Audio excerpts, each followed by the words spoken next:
Hello friends, good evening. Welcome back to my channel. This is Devi. Video length అయితే ఎక్కువైందని 2 పార్ట్లుగా divide చేసి upload చేశానండి. ఒకసారి చూడండి. ఇక్కడ మనకు చూడండి, పిండి పదార్థాలు లభించే వనరులని చిలకడదుంప, బంగాళదుంప, చెరకు, బొప్పాయి, పుచ్చకాయ, మామిడి, మొక్కజొన్న, బియ్యం, సజ్జలు, గోధుమలు, ఇలా కొన్ని రకాల ఆహార పదార్థాలు అయితే ఇచ్చారండి. ఇవి చాలా ఇంపార్టెంట్. దీని నుంచి బిట్టడిగే అవకాశం ఎక్కువగా ఉంటుంది. ఇక కింద చూడండి, క్రొవ్వుల నుంచి లభించే ఆహార పదార్థాలను ఇచ్చి అందులో మళ్ళీ మొక్కల నుంచి లభించేవి, అలాగే జంతువుల నుంచి లభించేవని కూడా ఇచ్చాడు. సో మొక్కల నుంచి లభించేవని కూడా ఇచ్చాడు. సో మొక్కల నుంచి లభించేవి అయితే చూడండి, బాదం పప్పు, నువ్వులు, వేరుశెనగ, సన్ఫ్లవర్ ఆయిల్, మస్టర్డ్ ఆయిల్, అలాగే కోకోనట్ ఆయిల్, సోయాబీన్ ఆయిల్. ఇక జంతువుల నుంచి లభించేవైతే మాంసం, పాలు, గుడ్లు, వెన్న, నెయ్యి, అలాగే చేపలు. మనకి ప్రోటీన్ లభించే ఆహార వనరులని, అలాగే మొక్కల నుంచి లభించేవి, జంతువులు లభించేవని కూడా ఇచ్చాడు. సో మొక్కల నుంచి వచ్చేటప్పటికి కందిపప్పు, చిక్కుడు, శనగలు, పెసలు. సో ఇవి చాలా ఇంపార్టెంట్, చూసుకోవాలని. దీని నుంచి బిట్టడిగా అవకాశం ఉంటుంది. అలాగే ప్రోటీన్ లభించే వనరులు జంతువుల నుంచి వచ్చేసి గుడ్లు, పాలు, మాంసము, అలాగే పన్నీరు. సో వీటి నుంచి ప్రోటీన్లు కూడా లభిస్తాయి, అలాగే క్రొవ్వులు కూడా లభిస్తాయండి. మనం ముందు దాంట్లో కూడా చూసాం. సో ప్రోటీన్లు కలిగి ఉన్న ఆహార పదార్థాన్ని శరీర నిర్మాణ ఆహార పదార్థాలను పిలుస్తారు. విటమిన్లు మన శరీరాన్ని వ్యాధుల నుంచి రక్షించడంలో సహాయపడతాయి. సో విటమిన్లు మన శరీరాన్ని వ్యాధుల నుంచి రక్షించడంలో సహాయపడి ఇమ్యూనిటీ పవర్ని పెంచుతాయండి. అలాగే మన కళ్ళు, ఎముకలు, దంతాలు, చిగుళ్ళను ఆరోగ్యం ఉంచడంలో కూడా సహాయపడతాయి. విటమిన్లు చాలా రకాలుగా ఉంటాయండి. అందులో మనకి ఇక్కడైతే కొన్ని విటమిన్లు ఇవ్వడం జరిగింది.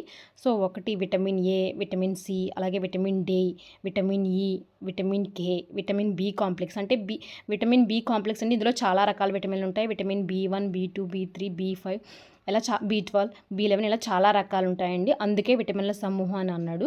సో మన శరీరానికి అన్ని రకాల విటమిన్లు కొద్ది పరిమాణం అవసరం. సో ఇప్పుడు ఒక్కొక్క విటమిన్ మనకి ఏ రకంగా హెల్ప్ అవుతుందో చూద్దామండి. చాలా ఇంపార్టెంట్. మన చర్మం, కళ్ళను ఆరోగ్యంగా ఉంచడంలో సహాయపడే విటమిన్ వచ్చేసి విటమిన్ ఏ అండి.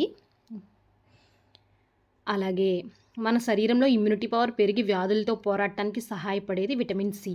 అలాగే విటమిన్ డి మన శరీరంలోని ఎముకలు, అలాగే దంతాలు, కాల్షియంను ఉపయోగించడంలో సహాయం చేస్తుంది.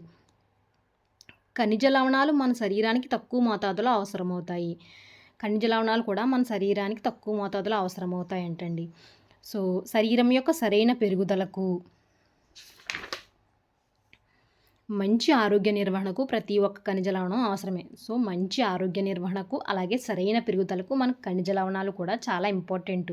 వీటితో పాటుగా కార్బోహైడ్రేట్లు, ప్రోటీన్లు, అలాగే క్రొవ్వులు, విటమిన్లు, వీటితో పాటుగా మనకు ఖనిజ లవణాలు కూడా అవసరమే. చాలా ఆహార పదార్థాలు సాధారణంగా ఒకటి కంటే ఎక్కువ పోషకాలను కలిగి ఉంటాయి. అయితే ఇచ్చిన ముడి పదార్థంలో ఒక నిర్దిష్ట పోషకం మిగిలిన వాటికంటే ఎక్కువ పరిమాణంలో ఉండవచ్చు. సో మనం తీసుకునే ఆహార పదార్థంలో ఒక నిర్దిష్ట పోషకం మిగిలిన పోషకాల కంటే, అంటే ఫర్ ఎగ్జాంపుల్ బియ్యం తీసుకుంటే బియ్యంలో ఇతర పోషకాల కంటే కార్బోహైడ్రేట్లు అనేవి ఎక్కువగా ఉంటాయండి. అందువల్లనే బియ్యాన్ని ఏమని పిలుస్తారు? కార్బోహైడ్రేట్ సమృద్ధి ఆహార వనరు అని పిలుస్తారు. అలాగే ఈ పోషకాలతో పాటు మన శరీరానికి పీచు పదార్థాలు, నీరు కూడా అవసరం. సో ఈ ఆహారంలో ఉండే పీచు పదార్థాలనే ఏమని పిలుస్తారంటే రఫేజెస్ అని పిలుస్తారు. సో మన ఆహారంలో ఈ పీచు పదార్థం అనేది మనకి ఎక్కడి నుండి లభిస్తుంది అనుకుంటే ప్రధానంగా మనకి మొక్కల నుండి లభిస్తుంది. ఈ పీచు పదార్థం మనకి ఎటువంటి శక్తిని ఇవ్వదు, పోషకాలను ఇవ్వదు. కానీ మన శరీరంలో ఉన్న ఆహారానికి బరువును చేరుస్తుంది. అలాగే మన శరీరం నుండి జీర్ణం కాని ఆహారాన్ని తొలగించడం సహాయపడుతుంది.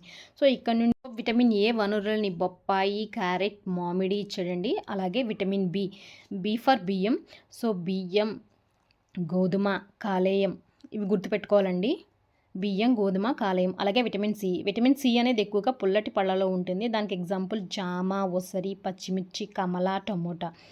అలాగే విటమిన్ డీనే మనం న్యాచురల్ విటమిన్ అనుకుంటా అంటారండి. ఇది మనకి సూర్యుడి నుంచి లభిస్తుంది. ఇంకా కాలేయము, అలాగే గుడ్లు, చేపలు, అలాగే వెన్న, పాలలో కూడా విటమిన్ డి ఉంటుంది. ఈ వీడియో మీకు నచ్చితే please like, share and subscribe. Thank you.